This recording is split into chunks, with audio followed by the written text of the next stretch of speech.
Hello, Radhe Radhe दोस्तों। तो आपको पता है जैसे कि ये प्लेटफॉर्म यूजीसी नेट का प्लेटफॉर्म है और अदर क्लासेस जैसे एमए, पीजी हो गया, BA bachelor of degree arts. आप संस्कृत से अगर बीए कर रहे हैं, एमए कर रहे हैं तो उसके लिए ये चैनल आपके लिए बहुत उपयोगी होगा, क्योंकि हम यहाँ पे संस्कृत की क्लासें लाते हैं। तो आज हम पढ़ने वाले हैं संस्कृत का साहित्यिक इतिहास, मतलब संस्कृत साहित्य का इतिहास। संस्कृत मतलब संस्कृत है, उसके साहित्य का इतिहास क्या है। तो इसमें हम पढ़ेंगे प्रथम परिच्छेद, और ये है बलदेव। अगर आप पढ़ना चाहते हैं तो यहाँ देख सकते हैं आचार्य बलदेव उपाध्याय, आप इनकी किताब खरीद सकते हैं। तो हम आते हैं संस्कृत साहित्य का इतिहास। जैसे कि आप देख सकते हैं प्रथम परिच्छेद हम पढ़ेंगे विषय प्रवेश संस्कृत साहित्य की मूल प्रवृत्ति। इसको बहुत अच्छे से, मतलब संस्कृत साहित्य की मूल प्रवृत्ति क्या है, इसको बहुत अच्छे ध्यान से समझना है आपको। साहित्य समाज का दर्पण होता है, ये तो आपको पता ही। साहित्य को पढ़कर हम समाज को समझ सकते हैं। समाज जिस प्रकार का होगा वह उसी भांति साहित्य में प्रतिबिंबित रहता है, मतलब कि जो समाज है वो जिस प्रकार का होगा उसी प्रकार से साहित्य में इसको डाला जाता है। समाज के रूप, रंग, वृद्धि, हास, उत्थान, पतन, स्मृति, दुरवस्था के निश्चित ज्ञान का प्रधान साधन तत्कालीन साहित्य होता है। तो समाज की रंग रूपरेखा, मतलब रंग रूप कैसा है, लोग कपड़े कैसे पहनते हैं, दिखते कैसे, ये क्या रंग रूप हो गया। वृद्धि, हास, वृद्धि कहाँ तक है। उत्थान मतलब शुरुआत, पतन मतलब कि अंत, स्मृति दुरावस्था, स्मृति सोचने की क्षमता कैसी है, ये निश्चित ज्ञान का प्रधान साधन। और ये साधन क्या क्या साधन है, तत्कालीन साहित्य होता है। तो उसका साधन क्या होता है, साहित्य होता है। साहित्य से हमें पता चलता है। इसी प्रकार साहित्य संस्कृति का प्रधान वाहन होता है। इसी तरीक़ा से जो साहित्य है वो संस्कृति हमारी, उसका क्या है, वाहन है। संस्कृति की आत्मा साहित्य के भीतर से अपनी मधुर झांकी सदा दिखलाया करती है। जो संस्कृत की आत्मा है वो साहित्य के भीतर से अपनी मधुर झांकी सदा दिखलाया करती है। मतलब संस्कृत की जो आत्मा है वो साहित्य के जरिए अपने जो मधुर झांकी या अपनी मधुर जो कविताएं हैं, कहानियां, उनको बतलाती है। संस्कृति की उचित प्रसार तथा प्रचार का सर्वश्रेष्ठ साधन साहित्य है। जो संस्कृति का प्रसार हुआ है, प्रचार हुआ, उस सभी का साधन क्या है, साहित्य है। तो संस्कृति का मूल स्तर यदि भौतिकवाद के ऊपर आश्रित रहता है, जो मूल स्तर है ना वो भौतिकवाद के ऊपर आश्रित रहता है, तो वहाँ का साहित्य कदा भी आध्यात्मिक नहीं हो सकता। मतलब भौतिकवाद पर होगा तो वहाँ का साहित्य क्या नहीं होगा, आध्यात्मिक नहीं हो सकता। और यदि संस्कृत के भीतर आध्यात्मिक की भव्य भावनाएं लोरे मारती हैं, मतलब आध्यात्मिक की भव्य भावना, जो भावनाएं हैं, हमारे विचार हैं, वो क्या कर रहे हैं, उसमें हैं, तो उस देश तथा जाति का साहित्य भी आध्यात्मिकता के अनुप्राणित हुए बिना नहीं रह सकता। मतलब कि साहित्य को आध्यात्मिक, तो उसको बनाने में कोई ज़्यादा टाइम नहीं लगेगा, ऐसे अनुप्राणित हुए बिना नहीं रह सकता है। साहित्य सामाजिक भावना व सामाजिक विचार की विशुद्ध अभिव्यक्ति होने के कारण यदि समाज का मुकुर है, क्या मुकुर है, साहित्य मुकुर है। तो संस्कृति आचार तथा विचार के विपुल प्रचारक हैं। तो संस्कृति क्या है, आचार विचार, हम अपने विचार को प्रकट करते हैं, तो उनका क्या है, एक प्रचारक है। तथा प्रचारक होने के हेतु संस्कृति के संदेश को जनता के हृदय तक पहुंचाने का कारण क्या है, साहित्य है। संस्कृति का वाहन होता है, क्या है, साहित्य है। तो साहित्य के जरिए हम संस्कृति को पहुँचाते हैं और संस्कृति के जरिए हम साहित्य को पहुँचाते हैं लोगों तक। आगे बढ़ते हैं। संस्कृत साहित्य का इतिहास पूर्वोक्त सिद्धांत का पूर्ण समर्थक है। जो संस्कृत साहित्य का इतिहास है वो पूर्वोक्त सिद्धांत, जो सिद्धांत है उनका क्या है, पूर्ण समर्थक है। संस्कृत साहित्य भारतीय समाज के भव्य विचारों का रुचित दर्पण है। जो संस्कृत साहित्य है वो भव्य विचारों का क्या है, रुचित दर्पण है। मतलब दर्पण एक शीशा है। भारतवर्ष में सांसारिक जीवन के उपकरणों का सौलभ्य होने के कारण भारतीय समाज जीवन संग्राम के विकट संघर्ष से अपने को पृथक रखकर आनंद की अनुभूति करता है। किसकी अनुभूति करता है, आनंद की अनुभूति करता है। वास्तव शाश्वत आनंद की उपलब्धि को अपना लक्ष्य मानता है। इसलिए संस्कृत काव्य जीवन की विषम परिस्थितियों के भीतर से आनंद की खोज से सदा संलग्न है। मतलब आनंद की खोज है, मतलब की खोज है वो सदा ही बनी रहती है, होती रहती है। आनंद सच्चिदानंद भगवान का विशुद्ध पूर्ण रूप है। जो आनंद है वो किसका, सच्चिदानंद जो भगवान, उनका क्या है, रूप है, विशुद्ध, मतलब विशुद्ध, इसमें कोई मतलब कि वो नहीं है। इसलिए संस्कृत काव्य की आत्मा रस है। इसलिए संस्कृत काव्य की आत्मा क्या है, रस है। रस का उन्मीलन श्रोता है। रस का उन्मीलन कौन है, श्रोता है। पाठक के हृदय में आनंद का उन्मेष ही काव्य का अंतिम लक्ष्य है। जो पाठक का हृदय में आनंद का उन्मेष ही क्या है, अंतिम लक्ष्य है। संस्कृत आलोचना शास्त्र में औचित्य है। क्या है, आलोचना शास्त्र में, संस्कृत आलोचना शास्त्र में क्या औचित्य है, रीति है, गुण है तथा अलंकार आदि काव्यों का विवेचन होने पर भी रस विवेचन ही मुख्यतः प्रतिपाद्य विषय है।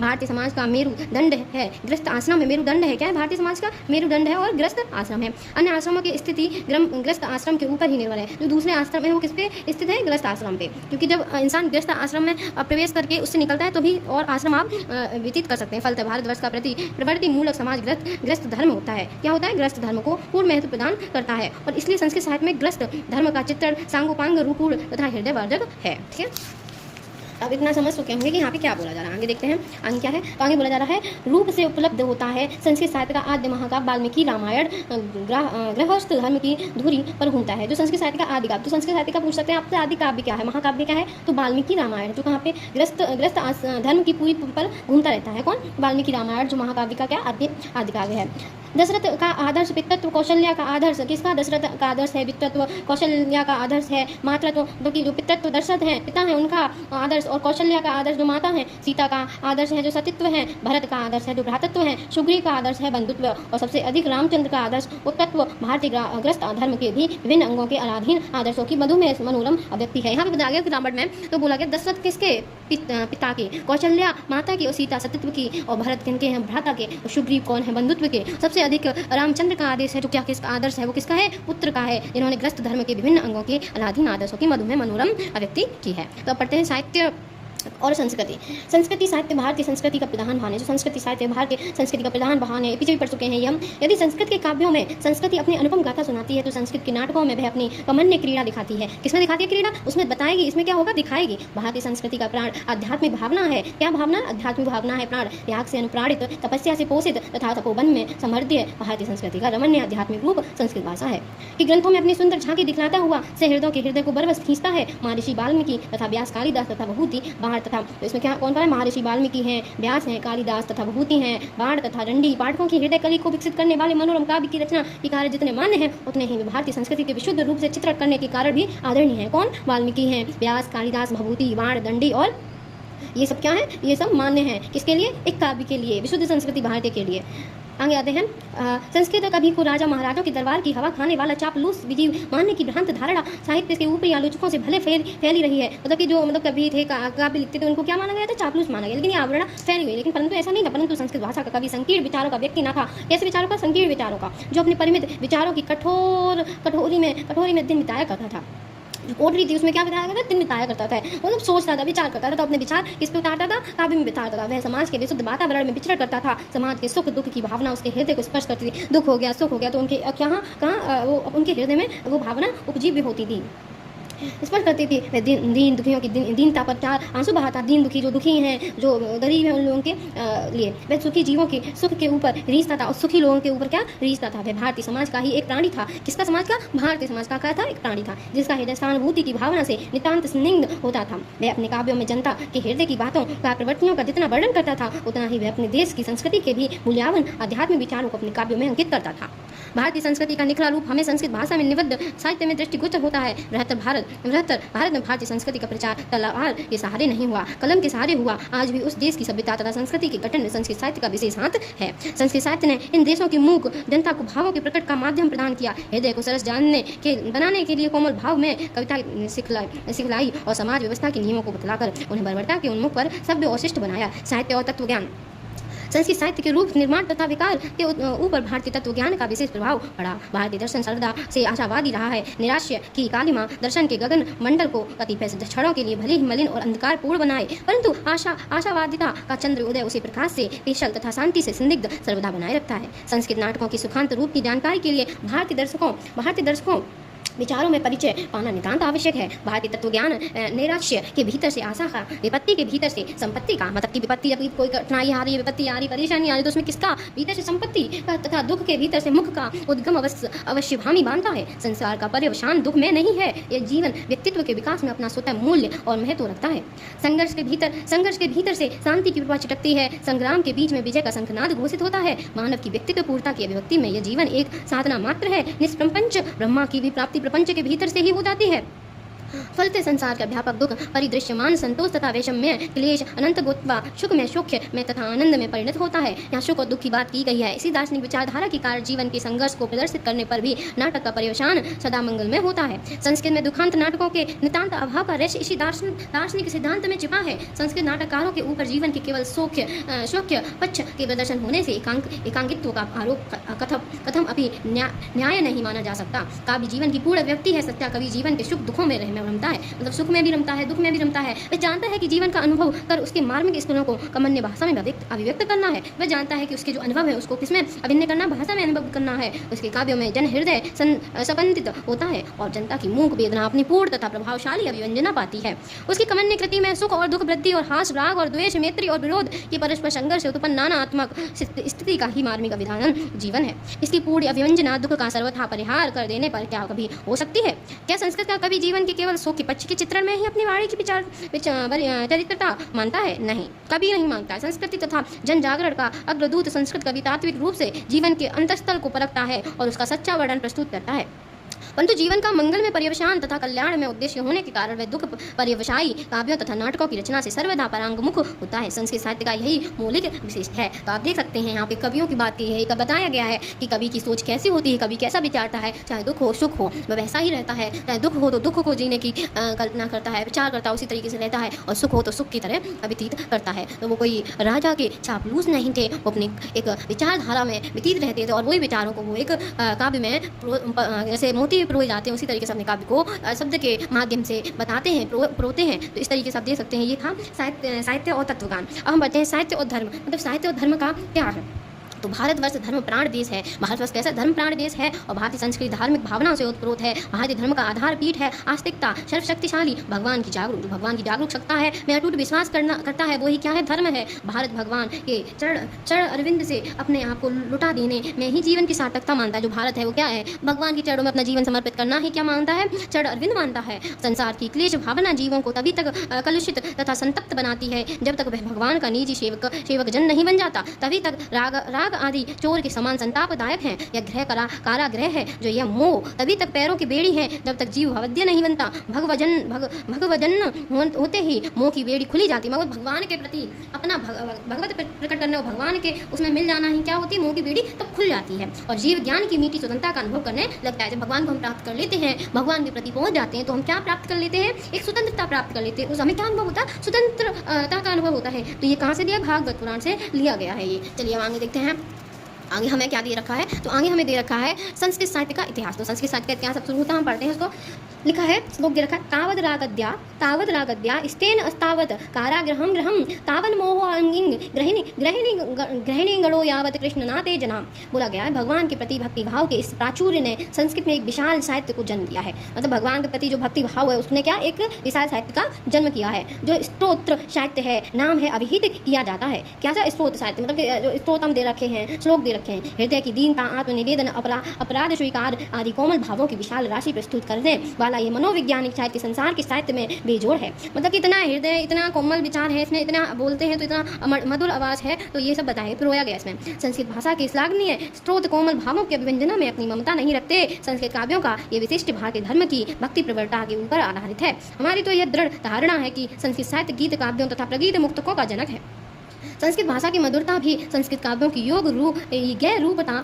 रूपता का एक साधन है। यही कारण है कि संस्कृत काव्यों में कोमल कांत पदावली का इतना बाहुल्य है तथा हृदय कली को खिलाने वाले मनोमुग्धकारी भक्त में काव्यों का प्राचुर्य है। ऋग्वेद के मंत्रों से लेकर आज तक मनोमुग्धकारी स्त्रोतों का यह प्रभाव विभिन्न रूप से प्रभावित होता आ रहा है। जिस प्रकार वैदिक ऋषि वरुण से अपने अपराधों की क्षमा याचना करता है, मतलब जो वैदिक ऋषि है किससे, वरुण से अपने अपराधों की क्षमा मांगते हैं, उसी प्रकार पिछले युग का भक्त कभी भगवान से अपराधों का क्षमा कर आत्मसात कर लेने की प्रार्थना करता है। किनसे, इन्हीं स्त्रोत से। तो बोला दूसरा श्लोक है, अपराध सहस्त्रभाजनम पतितम भीम भवार्ड बोधिरे अगतम शरणागतम हरे कृपया केवलम आत्मसात करो। तो यहाँ बोला कि अपराध का सहस्त्रहन करना भगवान के सामने। तो बोला है साहित्य में कथा का महत्व क्या है, मानव की प्रकृति संभावत कतुक तथा विस्मय ही और आकृष्ट होती है। किसकी, मानव की प्रकृति होती है वो नित्य प्रति व्यवहारिक जीवन से परिचित कार्यकलाप से जहाँ कुछ भी नवीनता तथा विलक्षणता दृष्टिगोचर होती है, वही विस्मय की उद्गम भूमि से है। भारतवर्ष की विविध रंगी वातावरण में विस्मय का स्थान तथा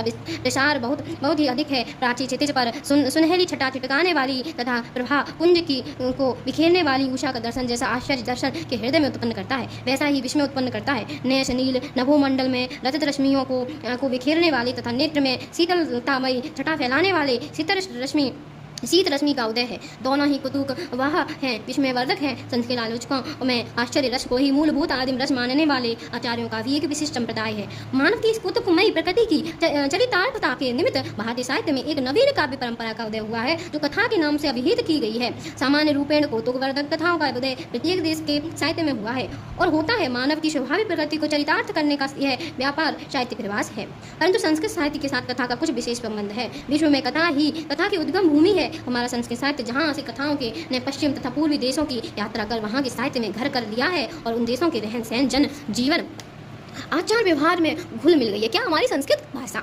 आगे आते हैं, भारत में कथाएं केवल कुतुकमयी प्रवृत्ति को चरितार्थ करने के लिए नहीं है, मतलब कि कुतूहल प्रवृत्ति को चरितार्थ करने के लिए नहीं है खाली, अपितु धार्मिक शिक्षण के लिए भी प्रयुक्त की जाती है। मतलब धार्मिक चीज़ें सीखना उसके लिए क्या प्रयुक्त की जाती हैं। और यही कारण है कि ब्राह्मणों ने, जैनियों ने तथा बुद्धों ने समान भाव से साहित्य के इस अंग का परिवर्तन और उपग्रहण किया है। इन्होंने ब्राह्मणों ने, जैनों ने, बुद्धों ने क्या क्या उपग्रहण किया है। बुद्धों के जातकों का साहित्य के इतिहास में तथा बुद्ध कला के संवर्धन में विशेष महत्व रहा है। किसका? बुद्ध लोगों का। कहानी लिखने में जैनियों को शायद ही कोई पराजित कर सके। किनको? जैन को। उनके यहाँ इसका एक विशाल भव्य साहित्य है। पंचतंत्र स्वयं विस्मयावह कहानियों का एक सामान्य संग्रह मात्र न होकर साहित्य की दृष्टि से एक नितांत उपादेय ग्रंथ है। तो पंचतंत्र स्वयं विस्मयावह कहानियों का एक सामान्य संग्रह न होकर साहित्य की दृष्टि से एक नितांत उपादेय ग्रंथ है। कौन सा? पंचतंत्र, जिसका प्रभाव भारत के ही कथा साहित्य के ऊपर न पड़कर पश्चिमी जगत के साहित्य पर भी विशेष रूप से पड़ा है। साहित्य में शैली विन्यास संस्कृत साहित्य के ऊपर पश्चिमी आलोचकों ने विशेष दोष रोपण कर रखा है कि यह साहित्य नितांत अलंकारपूर्ण तथा कृत्रिम है। कैसा है? अलंकारपूर्ण और कृत्रिम है। ये संस्कृत काव्य की नैसर्गिकता, स्वाभाविकता तथा अलंकार विहीनता के स्वरूप से एकदम अपरिचित है। कैसे? अपरिचित नहीं है, अपरिचितों ने नहीं पता है, ऐसा तो सामान्यता माना नहीं जा सकता। परंतु उनका आरोप भारतीय आलोचकों के लिए वेद वाक्य के समान मान्य तथा ग्राह्य होने से भयंकर अनर्थ की जड़ बना हुआ है। संस्कृत भाषा में निबंध काव्यों में भी हृदय के भावों की उतनी ही स्वाभाविक अभिव्यक्ति है जितनी किसी भी प्रौढ़ साहित्य के माननीय काव्यों में हो सकती है। प्राचीन कवियों के काव्यों में स्वभाविकता का साम्राज्य है। ये कवि मानव हृदय के सच्चे पारखी थे और अपनी सच्ची अनुभूतियों की अभिव्यंजना के लिए इन्होंने रसमयी पद्धति का आश्रय लिया। किसका लिया? रसमयी पद्धति का, रस जिसमें रस भरा हो। वाल्मीकि तथा व्यास और कालिदास तथा अश्वघोष पर कृत्रिम कविता लिखने का दोष कहीं कोई भी समझदार आलोचक मढ़ नहीं सकता। किसके ऊपर? वाल्मीकि हो गए, व्यास हो गए और कालिदास, अश्वघोष पर। अलंकारों की सजावट से चमत्कृत शैली का उदय सप्तम अष्टम शताब्दी के अंततर की एक घटना है और इसका भी एक कारण है। सप्तम अष्टम शताब्दी भारतवर्ष में साहित्य इतिहास में पांडित्य का युग था। किसका युग था? पांडित्य का। इस समय बौद्ध न्यायिकों तथा जैन दार्शनिकों के वेद विरोधी तर्कों का खंडन ब्राह्मण पंडितों ने बड़ी ही प्रौढ़ प्रमाणिक युक्तियों के बल पर किया। मतलब कि ब्राह्मणों ने इसका क्या किया? खंडन किया। इस युग का वायुमंडल वाग्य युद्ध के कर्कश तर्कों के द्वारा तांडित होता था। पांडित्य ही कवित्व की भी कसौटी माना जाने लगा। पाठकों के आदर्श में भी परिवर्तन हो गया। प्राचीन कवि जिन सामान्य विश्वास के भाजक पाठकों के हृदय वर्जक के लिए काव्य का प्रयण करता था, इस युग का कभी अब तर्क भावना से मंडित पाठकों की रुचि के अनुरूप कविता का निर्माण करता है। काव्य के लक्षण में परिवर्तन न होने पर भी परिवर्तित स्थिति ने कवियों को अलंकृत शैली में लिखने के लिए बाध्य किया। अन्यथा संस्कृत आलोचना शास्त्र की मान्य शैलियों में अलंकार की भव्य भूषा से मंडित ओज प्रधान समाज भूला शैली अन्यतम प्रकार मात्र है, वह काव्य का सर्वा नहीं है। इसीलिए संस्कृत के आद्य आलोचक भामा ने, किसने? आद्य आलोचक कौन है? भामा ने तर्क प्रधान शास्त्र के भाव प्रधान काव्य का विभेद दिखलाते हुए काव्य को स्पष्टता अभिदंग नावाल प्रसिद्धार्थ लिखा है। काव्य केवल विद्वानों की पुष्ट दिमाग की ही चीज नहीं है, प्रत्युत वह शास्त्र से अनभिज्ञ स्त्रियों तथा बच्चों के भी समझ में आने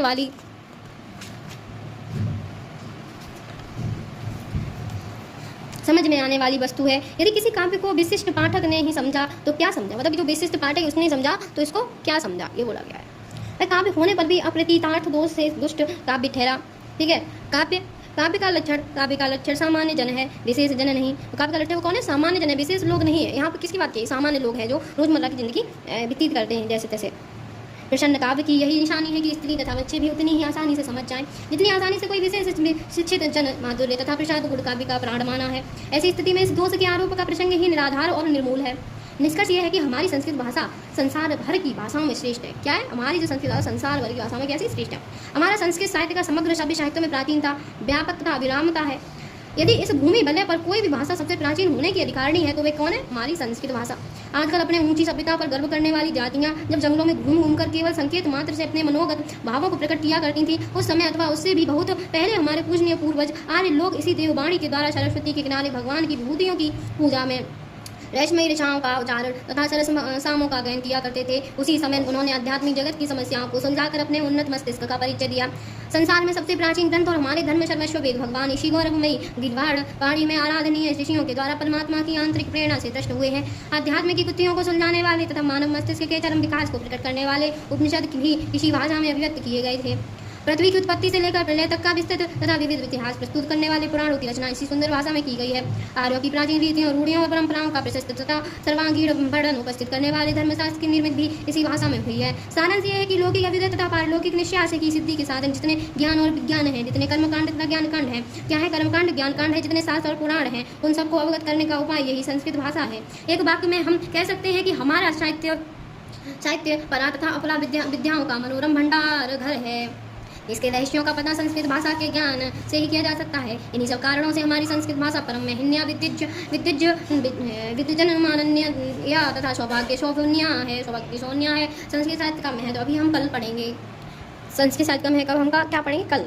तो अभी हमारा इतना कंप्लीट हो गया, आपको समझ में आ गया होगा। अभी हमें बहुत पढ़ना है, अभी हमें संस्कृत साहित्य का महत्व पढ़ना है। अभी प्रथम परिचय खत्म नहीं है, धार्मिक दृष्टि पढ़नी है, सांस्कृतिक दृष्टि पढ़नी है, संस्कृत भाषा का परिचय पढ़ना है, फिर पढ़ना संस्कृत नाम देवी वागन व्याख्याता महर्षि भी। फिर उसके बाद हमें पढ़ना है विषय प्रवेश, उसके बाद विषय आकृति भाषा अंतस्तत्व इतिहास की कल्पना पढ़नी है। उसके बाद हमें पढ़ना है ये पढ़ने के बाद फिर हमें पढ़ना है द्वितीय परिचय, तब हम आएंगे। तो आप देख सकते हो ये है हमारा संस्कृत साहित्य का इतिहास। तो आप बताइए हमारी वीडियो कैसी लगी, आपको लाइक सब्सक्राइब करें और लोगों तक भी शेयर करें, हमारी वीडियो तक जुड़िए। ये हमारा PG BA और UGC नेट इन सभी का यहाँ पे अध्ययन कराया जाता है। तो धन्यवाद आप सभी का।